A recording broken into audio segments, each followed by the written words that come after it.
अस्सलाम वालेकुम। शाइरी तव्हांखे ॿुधाईंदासीं हाफ़िज़ निज़ामाणी साहब जी, जंहिं वॾेरे ते लिखियलु आहे त हुन कंहिं ग़रीब नंढे मासूम ॿार खे माराए विधो।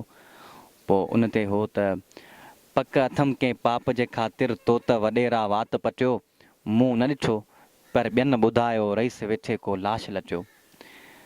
सूरत कंहिं न सुञाती हुई पर सम्झ में आयमि हो को सगीर, सोणे मोह ऐं सोने रंग जो ॻाल्हि न पुछ को ॻल गंभीर। मूमल माउ खे मोह न ॾेखारियऊं खट चढ़ी ॾे कंहिंखे खीर, हथ ॿधई ऐं पेरें पई तब हू त हरामी कोन हटियो, मूं न ॾिठो पर ॿियनि ॿुधायो रईस वेठे को लाश लचियो। माउ वेचारी माठ करियो थी पंहिंजे मोह माताम करे, माउ वेचारी माठ करियो थी पंहिंजे मोह माताम करे, चप चुरिया ऐं कंहिंखे चए छो मुंहिंजो ॼाओ मूंखां परे।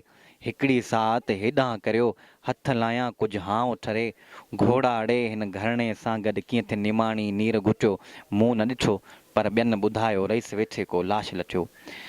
पाड़े में जे पोढ़ो मोह तब राज सॼे में हूंदो रहा, पाड़े में जे पोढ़ो मोह तब राज सॼे में हूंदो रहा, हिन त वीचारे राणे पुठ लाइ रोए वेठी राणी मां।